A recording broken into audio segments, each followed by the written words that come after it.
I did want to play this. So I've been teaching this capital class. We just got through chapter 3, which in my experience, the vast majority of time that people try to read that book on their own, they drop off during that time. That's when they drop off, right? Because it's a long chapter. It's pretty technical. I mean, it really does get way better very soon after that, but that's about where people drop off. So if anybody has had that experience, you want to rejoin, right? Then I go over to the Patreon and do that. But we did the class yesterday, but I had to cancel a week before because I was moving my stuff down to Rosarito for the summer. So staying here for a few months over the summer while I'm not teaching classes in person. And so I did this like little Q&A video to sort of hold people off until we could do the next real one. And there was a question that I thought was like an interesting question. It kind of got into like a lot of the bigger things going on in that book.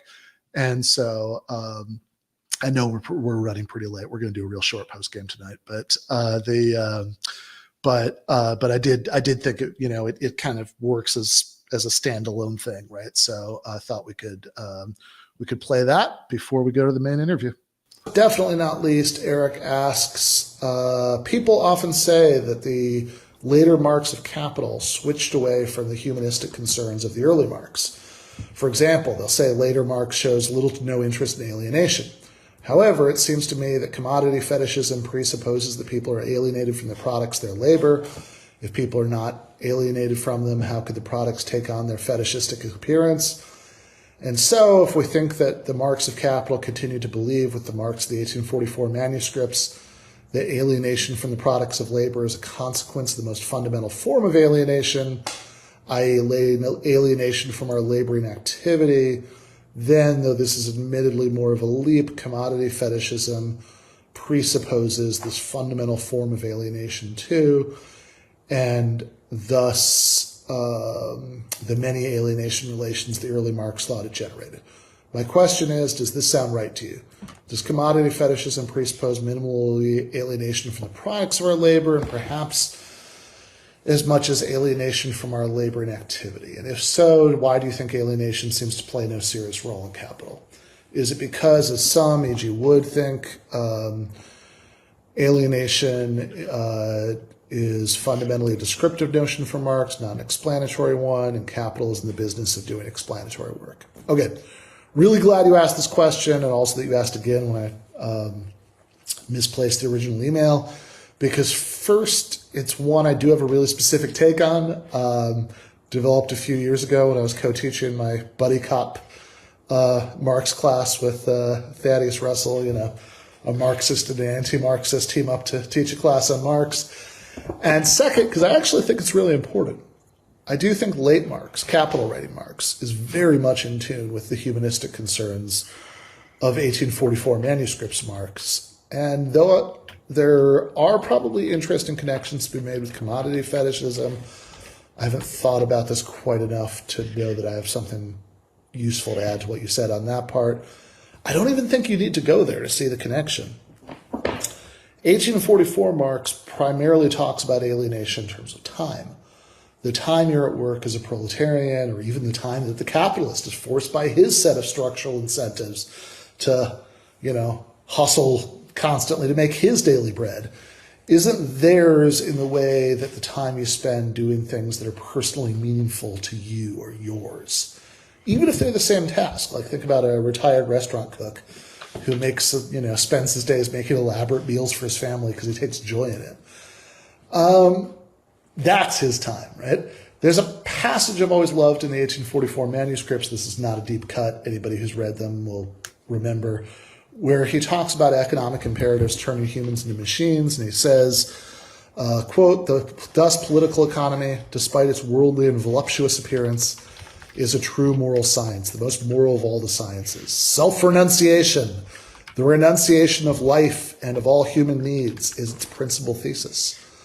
The less you eat, drink, and buy books, the less you go to the theater, the dance hall, the public house, the less you think, love, theorize, sing, paint, fence, etc., The more you save, the greater becomes your treasure, which neither moth nor rust will devour, your capital. The less you are, the less you express your own life, the more you have, i.e., the greater is your alienated life, the greater is the store of your estranged being. And that feels so heartfelt to me. Marx was 26 years old in 1844. Just a few years out of school, he finished his PhD at the ripe old age of 23. But, I think spiritually, he's still every inch at 26, the Bohemian student revolutionary, at a time of intellectual ferment and discontent with the creaking structure of, post-defeat of Napoleon, European autocracy. But last, right, Congress of Vienna up till the 1848 revolutions in its sort of original form and in some ways to World War I later.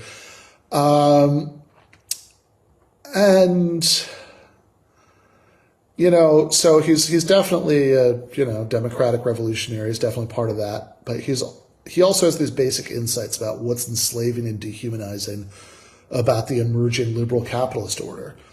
And that list feels like he's, again, so personal. It feels like he's listing off the things he loves, drinking, buying books, going to the theater, thinking, loving, theorizing, singing, painting, fencing. It's such student bohemian revolutionary shit. That's the stuff that made our Carl tick, certainly at 26, and in some ways, much later. I mean, there's read some of the letters about, him cutting loose, later in life. So I don't think any of that goes away. I think it's all over capital, although, Wood is right. The focus on capital is on the explanatory dimension, and alienation is certainly one of the things that Marx finds most objectionable in the capitalist system, but it's just not playing the kind of explanatory role of the concepts that he's laying out in Capital, right, where he's thinking as an economist. But, people object to putting it that way. I'm happy to take as a social theorist as a friendly amendment, but, he's thinking hard and oftentimes with an economist language and framing about how the system works. But even though it's not there as like one of the, explanatory concepts he's developing in the book, I think it's all over the place as a motivating background concern. I mean, I think he's thinking like an economist because he has the concerns of a bohemian student revolutionary. He hates the way that the imperatives of life under capitalism take those things away, right? All those things he was just listing off, they take them away from people. The way that capitalism stops them from flourishing as people. Think about that line in chapter 1 about, what's significant as a general or a banker may not be significant, as a man. Marx wants us to think about how the robbery of those human aspects of life happens, especially from workers, because he wants to reverse it. In Capital, to give you a little preview of coming attractions, one of the longest and most important chapters is called The Working Day. It's a horror story about the expansion of the working day in the 19th century and the massive victory that he sees. Marx, as disconcerting as that might be to a certain kind of online Marxist, Marx is very excited about his reformist victories. About the 10 hours bill that he calls the Magna Carta of the working class, since it limits things to only 10 hours a day, 6 days a week of hard labor in the, factories that, not so very long ago, right? William Blake had called dark satanic mills. And the whole story Marx tells about exploitation and capital is a story about the nature-imposed requirement that we all work to eat, to squeeze human use values out of what we get from nature, is compounded in class societies such as slavery, feudalism, and capitalism by a socially imposed requirement that we work extra hours to enrich the work of the ruling class. And when you get all the way to volume 3, way at the back, you get this famous passage about what he calls the realm of freedom, right? He writes, the realm of freedom actually begins only when the labor which is determined by necessity and mundane consideration ceases. Thus, in the very nature of things, it lies beyond the sphere of actual material production. Just as the savage must wrestle with nature to satisfy his wants, to maintain and reproduce life, so must civilized man, and he must do so in all social formations and under all possible modes of production. With his development of this realm of physical necessity expands as a result of his wants, but at the same time, the forces of production which satisfy those wants also increase. Freedom in this field can only consist in socialized man, the associated producers, rationally regulating their interchange with nature, bringing it under common control instead of being ruled by it as by the blind forces of nature, and achieving this with the least expenditure of energy and under the conditions most favorable to and worthy of their human nature. But it nonetheless still remains a realm of necessity. Beyond it begins that development of human energy, which is an end in itself, the true realm of freedom, which, however, can blossom forth only with this realm of necessity as its basis. The shortening of the working day is its basic prerequisite. And the way I'd read this is that Marx knows that even if you work in a factory that's been nationalized under the democratic control of the workers themselves, that won't mean that you magically suddenly start to love working in a factory.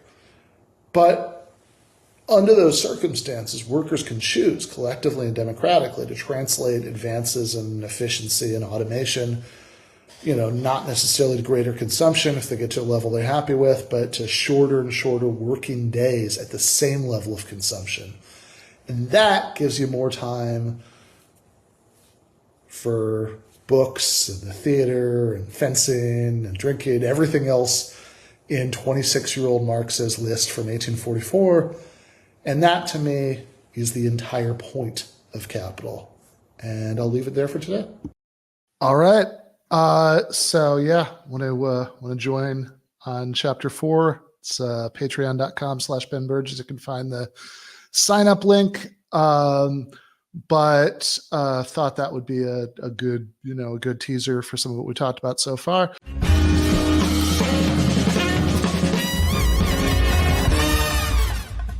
You have been watching free public content from Give Them an Argument. To access every single episode of the show, the main show on Monday nights, all of the streams, all of the debate breakdowns, all of the patron-exclusive postgames on Monday nights, all of the patron-exclusive bonus episodes every week, and much, much more, go to patreon.com/Ben Burgis. I cannot resist ending this with, don't be foolish.